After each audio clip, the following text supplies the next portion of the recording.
And the coverage of that two-day international athletics event will conclude in Grandstand tomorrow, which also includes the final of the international tennis from Eastbourne, motor racing from Silverstone and racing from Ascot. Grandstand begins at 1 o'clock tomorrow. In 2 minutes, we set out to roam the galaxy in our late film, Dark Star. First on BBC One, the news headlines with Michael Burke. There's been a disturbing new move by Argentina tonight over the Falklands. The junta has sent a message to the United Nations calling on them to intervene to achieve a total end to hostilities. And they said this could only be achieved when Britain lifted its naval and air blockade, ended its sanctions and withdrew its troops from the islands. In London, the Foreign Office said that they'd heard nothing official yet from either the UN or Argentina. In Argentina, the power struggle following the defeat in the Falklands appears to be getting more and more confused. General Alfredo Saint-Jean, the Interior Minister, has now said he doesn't want to be caretaker president. So although General Galtieri has been replaced as commander of the army, he is still, for the time being at least, president. The converted liner Canberra has set sail from the Falklands for the Argentine port of Puerto Madryn, with more than 4,000 Argentine prisoners on board. Both she and the Norland have been granted safe passage by Argentina to carry home almost half the 11,000 prisoners captured on the Falklands. Prince Andrew, a helicopter pilot with the task force, has been talking about his experiences in the Falklands. He told of how he confronted danger acting as a decoy for Exocet missiles at the time the destroyer Sheffield was hit. But he said his most horrific experience was the moment when he saw the Atlantic conveyor hit by a missile. And we've just been receiving pictures from the Falklands covering the period in San Carlos Bay and before the capture of Port Stanley. Nicholas Witchell has been looking at these early pictures. San Carlos water 3 weeks ago, and as at Bluff Cove later, the small logistic landing ships were playing a vital role. This is RFA Sir Lancelot. She was struck by a bomb which tore this long gash in the ship's side.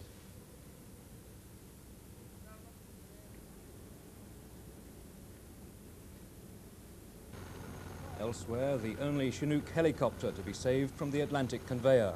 It was in service, taking large quantities of stores to the troops ashore.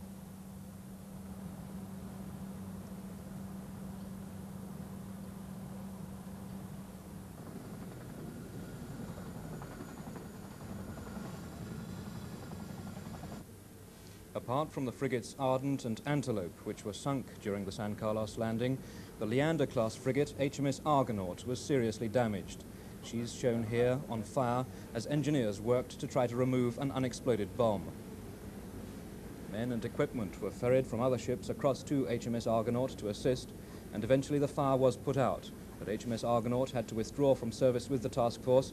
She's now believed to be on her way back to Britain. After the film on BBC1, we'll be back with a longer report from Brian Hanrahan. And now a look at the weather.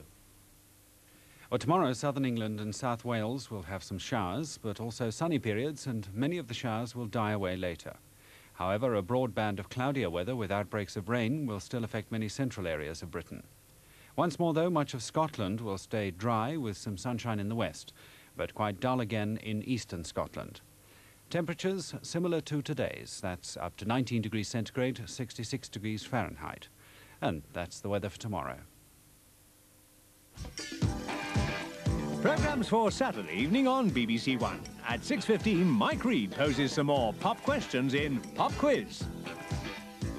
Then at 6:45, Jerry Lewis and Stella Stevens find some special chemistry between them in The Nutty Professor.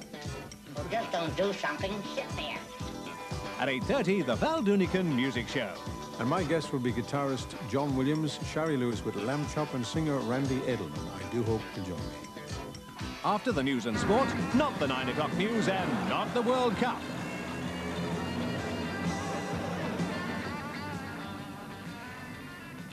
Well, it's something you don't see every day. At 10:05, you do see the World Cup report. David Coleman and Jimmy Hill introduce highlights from some of tomorrow's top matches. At 10:45, there's a chance to see more John Williams when Sky play a little night music. At 11:20, Eli Wallach lends a generous hand to Terence Hill in Revenge in El Paso. Money corrupts, man. It softens it. So to keep you young and pure, I think I'll take everything. You'll thank me for this someday. That's the lineup for programmes tomorrow night on BBC One. On BBC Two now, it's semi-finals time with highlights from today's International Tennis Championships from Eastbourne. Here on BBC One now, we come to our late film, which we'd like to point out does include some sequences of flickering lights which may be disturbing to some people.